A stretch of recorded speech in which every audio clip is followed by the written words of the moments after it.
The question is about product design and differentiation. How significant does the change need to be? So, I'm trying to keep the product private here. So, does the change need to be as simple as just like one little feature? Maybe you're just adding one little extra piece that's not found on a lot of the competitor products, or do you need to be adding multiple extra features or very, very different designs compared to what's already in the market? My opinion on this is probably a lot more opinion than factual based. I have seen it from other students in the past who are selling, just from analyzing a lot of numbers on Jungle Scout, because I do that all the time now, and look at other students' products, look at the numbers that they're submitting, do a little research. My opinion on this is kind of what I talked about, I think it was last week. And so I think those calls should be going up here pretty soon. Basically, it's going back to what I was talking about. We kind of talked about it, where the more levels of differentiation you have, the safer you're going to be. So it doesn't necessarily mean that you have to have a ton of different design changes. Like, it has to be completely different than what's already out there. Just understand, the more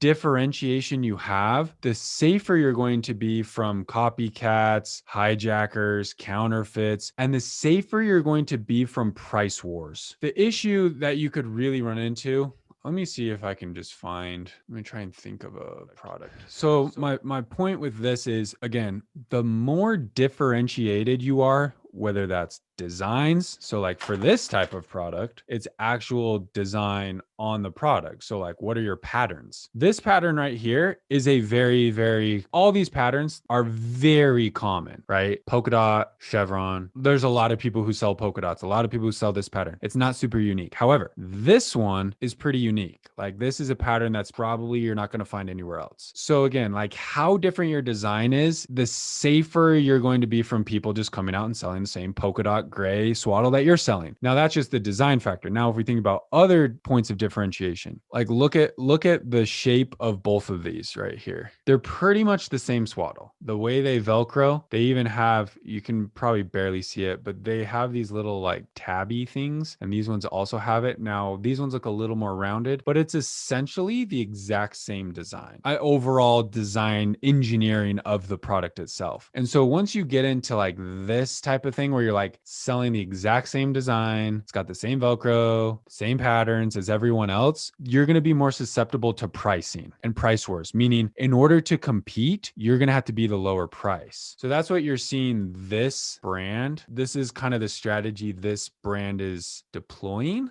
This one looks like the more established brand, 3,000 reviews. So they've probably been around longer. They're selling for $25. These guys are a lot newer, 49 reviews, but they're cheaper. But it's kind of like one of those things where you almost have to be. That's why I say you're more susceptible to pricing if you're not that differentiated. Because think about it. Someone's coming and looking to buy one of these too. Now, they did get an Amazon Choice badge, which is a huge win for them because that's going to help you convert higher. But if we pretend that wasn't there, if you're seeing two that are very, very, very similar, if this one has way more reviews and the reviews are just as good, 4.5 star, 4.5 star, the thing that's going to sway someone to buy yours is either design and differentiation, features that the customer wants that this one is lacking, or price. And since they didn't really take yes, their designs are different, but it's pretty much a gray 3-pack. It's not that different. They have to deploy the price strategy. And like, you're just like, if we're just looking at the numbers down here, Comfy Cubs is absolutely crushing it. And obviously they're newer, but they're doing really well. Like, for a new product, that's really, really good. But just again, that's just understanding kind of like pricing and differentiation. Like, again, here we go. We're seeing a lot of the same thing. And let's like look at the numbers again. If you're going to sell the same thing that everyone else is selling, then you're going to be forced to have lower prices. Otherwise, maybe you could try to charge a higher price, like a $24.95 for this, if you truly believe in your designs or you believe in your quality and your branding. But I don't have a lot of faith in a lot of these brands, especially GLLQUEN. This is like straight Chinese looking to me. So they're not really focused heavily on their branding. Like Instagram, influencers, social media. It's just like they're throwing something on Amazon for the cheapest they can and, getting sales. They'll get sales. You can sell. Don't get me wrong. You can take the low price and get sales, but if you want to like have money in your bank account at the end of the day, profit margin is going to be very important to you. So yeah, there is no like hard rule on like how differentiate. Again, going back to the question, there's no hard rule on like this is how differentiated you need to be. Again, it's just understanding if you don't want to be really different and a lot better and better quality, better fabric, whatever, and you just want to just like do what's already there, just understand you're probably going to have to be really thoughtful on your pricing. You don't get to, man, I see this mistake and it drives me absolutely nuts. Someone will listen to my podcast and be like, Andy, you said that you need to build a premium product and a premium brand. So I went out there, this is just an example. I went out there and I started selling baby swaddles, but I priced mine at $35, but I'm not selling. And I say, send me your listing. And I look at it and no joke, they are literally selling this exact product. No design,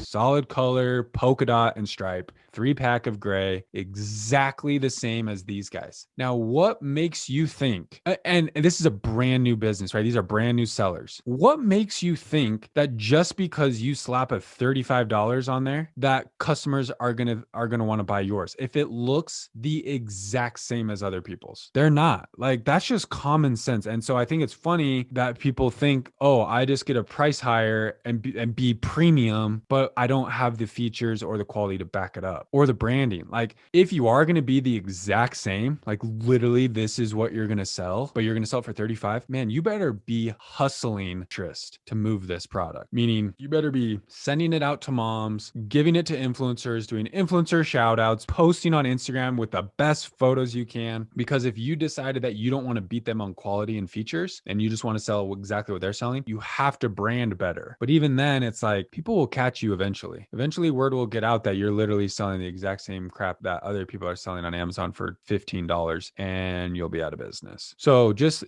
think about that. It is so much easier. I think this is important to talk about. I should probably do a podcast episode on this. It is so much easier. It is so much easier to maintain a high quality brand than it is to build a high quality brand. I'm going to put a word in front of here. Than it is to pretend to build a high quality brand. Let me give you an example of what I mean here, like the philosophy here. Let's pretend you're selling baby swaddles, a 3-pack, but you come in, you change the game. You're using a better quality material fabric. You have a Velcro that's stronger. You have a zipper that's better. You have buttons and a zipper. You have the cuff is sewn differently so it doesn't rub. You do your diligence. You research the product, you research the market, you design something that is superior to what is already out here. And you come over here and you sell your 3-pack for $45, but it's freaking awesome. Like the features, the quality, the designs, it's freaking sweet. You're going to start building your brand. Yes, it's going to take time, but you're going to build it over a year, let's say year and a half. Like we're coming in on 2 years. You build it up for a year, 2 years to where you're getting a lot of sales, right? You're consistently growing, you're selling, you have brand recognition, you're getting brand searches on Amazon. People are looking for you. You're working with influencers. Like your brand is starting to really solidify itself in the market. Here comes the copycats. Your really awesome design over here. People are seeing, holy crap, Andy Isom Baby Co. is crushing it. Their swaddles are amazing. So boom, here comes all the people to the market copying your design, copying your features. Gonna happen, like I said. However, it is going to be a lot easier to maintain that than it is to try to pretend to build a high quality brand like this and just charge higher. Because brands who build brand trust, brand recognition, a name and face in the market, they have that brand loyalty with customers to where it doesn't matter if the copycats come in over here and sell theirs for $30. Your loyal brand customers do not care. They don't care that they can get the $30 one that is essentially the same thing as you, $15 cheaper. They've already purchased yours. They trust your brand. Their mom uses your brand. Their best friend and neighbor uses your brand. Like they trust your brand, so they are going to buy your product. Yes, are people going to buy the cheaper one? Absolutely. But you still have that. You don't have to worry about it, essentially. I shouldn't say worry about it. You should be aware of it, but it's not like you're not going to get crushed overnight if you build a brand. Think think Hydro Flask, think GoPro. All of these are the high-end expensive versions of their products. We got there's action cams. Go to Amazon. You can search action cam. There's like $50, $100 action cams. Yet GoPro continues to sell multiple millions of $400 cameras because they've built brand. They've built a good quality product. They've built trust. They've built people who want to associate with GoPro. Versus if you come in here pretending to build a high quality brand, saying, okay, I'm going to sell a 3-pack for $45, but I'm going to sell this exact same thing. Man, it is going to be an uphill battle to try to sell and grow your brand because you're not different. You're not differentiated. You're the same thing. Like you're just going to be trying to convince people to buy something for a higher price that they shouldn't be paying for. So you're reverse of like what we initially talked about. So instead of people defending from undercuts, you're trying to overcut. I don't even know if that's a word, but it's going to be way harder to grow. So focus on differentiating, and yes, the copycats are going to come, but if you focus on branding, kind of like what we talked about earlier, you're going to have a much better chance of success in defending from people coming in and copying your brand. It's these people who just try to sell the same generic stuff that everyone else is selling and just try to sell it for $1 cheaper that find themselves out of money in 6 months because someone else comes in and sells it for $1 cheaper than they do.